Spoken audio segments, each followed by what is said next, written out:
Salam sejahtera. Sekali lagi Anwar Ibrahim mendedahkan satu rahsia besar yang ramai orang tak pernah tahu. Rahsia yang mana menyebabkan jerung-jerung besar, jerung-jerung pencuri, jerung-jerung mengambil duit rakyat, kecut perut tak mampu berak. Atau mungkin akan menyebabkan mereka cirit-birit yang tidak henti-henti. Anwar Ibrahim dalam ceramahnya berkata, beliau menyindir ahli politik yang mengaut kekayaan ketika berkuasa.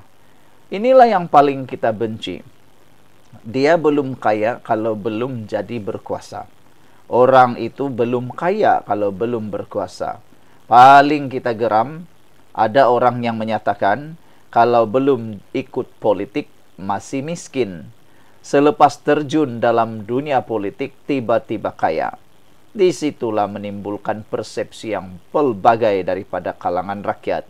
Sehingga rakyat mula benci ahli-ahli politik. Karena kata rakyat, daripada seorang miskin, masuk dunia politik tiba-tiba ada kaya. Kereta bertukar daripada sebuah Proton biasa, tiba-tiba lah pula jadi Lamborghini. Daripada Lamborghini jadi Land Cruiser, besar-besar semuanya. Bayangkan, itulah perubahan kehidupan seorang ahli politik yang nak tahu dari mana mereka dapat duit. Padahal yang kita tahu gaji ahli politik ni sudah pun didedahkan. Ahli parlimennya gajinya sekian. Ahli Dewan Undangan Negerinya sekian. Kalau hanya bidak-bidak politik, ekor-ekor politik, berapa saja yang dia boleh dapat gaji? Mungkin silap-silap hari bulan 2, 3, 4, 5 ribu. Tapi macam mana pula daripada tiba-tiba dalam masa 1 tahun sudah ada rumah besar, sudah ada kereta besar. Entahlah, itu persepsi yang timbul daripada kalangan rakyat. Tiada bukti, tapi boleh dilihat. Kan? Kamu cakaplah sendiri. Itu persepsi rakyat. Ada lagi yang dilihat selepas menjadi ahli Dewan Undangan Negeri, daripada satu istri, kawin 1, 2, 3. Yang ini pun betul-betul durjana jugalah kan. Belum lagi jadi YB, satu istri. Selepas jadi YB, banyak istri. Aduh, sungguh durjana sekali. Anwar Ibrahim kata, berapa banyak yang kita sudah pulihkan, berbilion ringgit. Wang yang dicuri daripada rakyat. Bayangkan berbilion ringgit duit rakyat dicuri oleh ahli politik, oleh ahli-ahli perniagaan, datuk-datuk palsu, datuk-datuk sebenar dicuri. Ini tidak adil. Kita semua rakyat perlu menyokong Anwar Ibrahim di dalam membenteras rasuah ini habis-habisan. Sebelum itu izinkan dulu saya berkongsi dengan Anda semua. Ini ialah terapi imun Transfer Factor for Life. Terapi imun yang meningkatkan daya imun badan kita sehingga 400%. Secara umum dan ringkasnya, apabila imun badan kita lemah, apabila imun badan kita bodoh, apabila imun badan kita tidak seimbang, kita kena penyakit dan kita tidak sembuh daripada semua jenis penyakit. Tapi dengan adanya terapi imun Transfer Factor for Life ini, imun badan kita jadi kuat, bijaksana dan seimbang. Apabila imun badan kita sudah jadi kuat, bijaksana dan seimbang, imun badan itulah yang akan bertindak menghapuskan semua jenis penyakit yang ada dalam tubuh badan kita. Cepat dapatkan produk hebat ini melalui nombor telepon saya yang tertera. Produk ini lulus KKM, halal dan diperakui oleh doktor-doktor di seluruh dunia. Kalau tuan-tuan dan puan-puan sudah berdoa bertahun-tahun untuk masalah kesehatan Anda, mungkin ini jawaban yang Tuhan hantar untuk Anda semua. Saudara-saudara sekalian, kata Anwar Ibrahim, sudah banyak duit rakyat yang sudah kita pulihkan. Sampai cecah berbilion ringgit. Uang yang dicuri daripada rakyat. Jadi menteri hanya beberapa tahun, tiba-tiba ada simpanan 1 bilion, 2 bilion. Tugas kita cari jalan untuk ambil balik, katanya. Betul lah kan, tengok. Rafizi sudah beritahu gaji seorang menteri berapa. Tidaklah terlalu banyak. Tapi bagaimana tiba-tiba baru beberapa tahun jadi menteri ada 1 bilion, 2 bilion. Dari mana duit itu? Itu duit kau lah tuh kan yang dicuri. Ahli Parlimen Tambun itu turut mengecam pemimpin yang menggunakan slogan nasionalisme untuk menaikkan image, tetapi secara diam-diam memperkayakan keluarga dan kroni mereka. Ada pemimpin yang terlalu lama berkuasa, apa yang mereka buat, mereka rompak. Mereka kayakan keluarga, kayakan kroni, mereka jadi angkuh. Mereka bercakap tentang membela rakyat, tapi hakikatnya mereka pencuri. Kontrak dan proyek diberikan kepada kelompok sendiri, sedangkan rakyat biasa terus sengsara. Kata Anwar Ibrahim, menambah bahwa kekayaan Sabah telah diseleweng untuk kepentingan pribadi.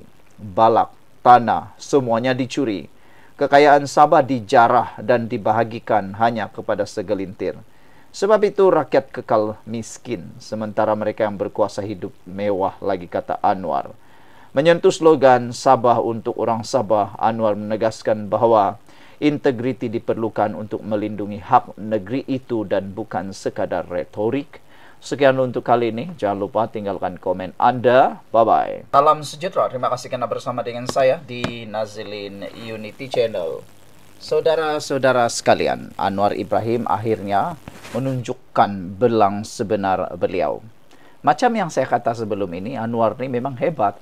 Kamu macam mana marah pun, saya tetap kagum dengan Anwar Ibrahim. Anwar Ibrahim akhirnya menyindir pemimpin Sabah berhubung skandal rasuah. Yang ini bagus. Ini menunjukkan Anwar Ibrahim tidak pilih bulu. Meskipun pilihan raya negeri Sabah akan diadakan tidak lama lagi, pastinya ini akan memberikan satu tonik baru, ataupun mungkin akan menyebabkan ramai orang yang mula panas buntutnya. Macam mana tidak panasnya, Anwar Ibrahim sindir mereka. Jadi kalau benar mereka mengambil rasuah, tak pedulilah isu tentang berkait pelombongan kah, isu tak kait kah, asal ada kaitan dengan rasuah, harusnya mereka takut. Saudara-saudara sekalian, hari ini disahkan Anwar Ibrahim akhirnya menyatakan pendirian beliau berkait dengan rasuah di Sabah. Anwar menyindir pemimpin Sabah berhubung skandal tersebut. Dalam ucapan penuh sindiran, Perdana Menteri Anwar Ibrahim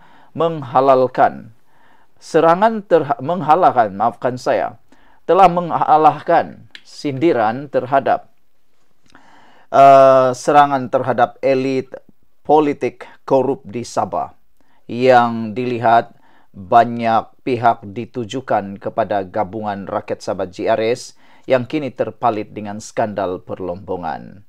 Anwar berkata dia tidak dapat memaafkan perbuatan mencuri wang rakyat. Saya ditangkap, saya dipukul, saya disiksa dalam penjara. Saya maafkan, saya dihina, marwah saya dijatuhkan.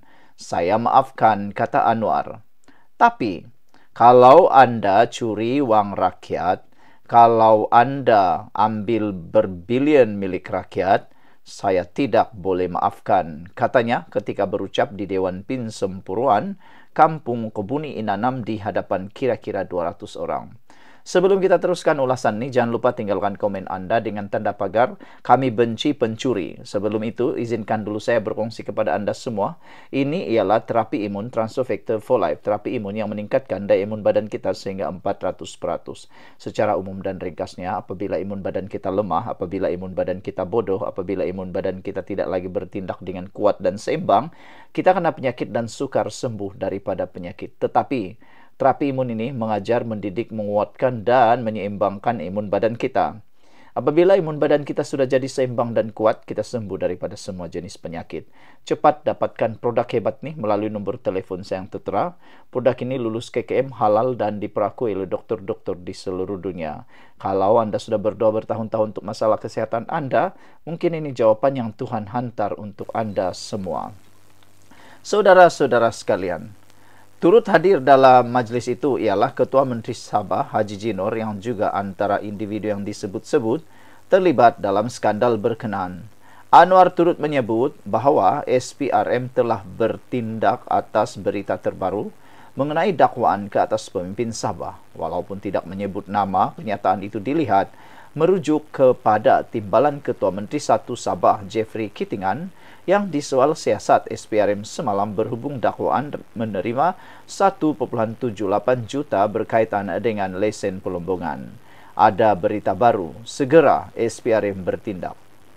Ya, kita akan siasat, itulah cara kita, kata Anwar sambil tersenyum sinis. Semalam Jeffrey disoal siasat, selama 5 jam selepas ahli perniagaan Albert Tay mendakwa sejumlah 1.78 juta dibayar kepadanya berkaitan lesen penerokan Lombong yang telah dibatalkan.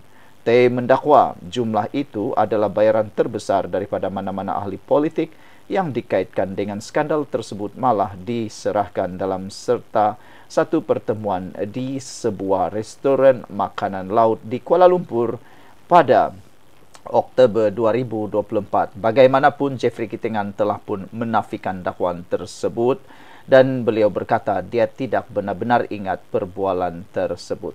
Sekian untuk kali ini. Jangan lupa tinggalkan komen Anda. Bye-bye.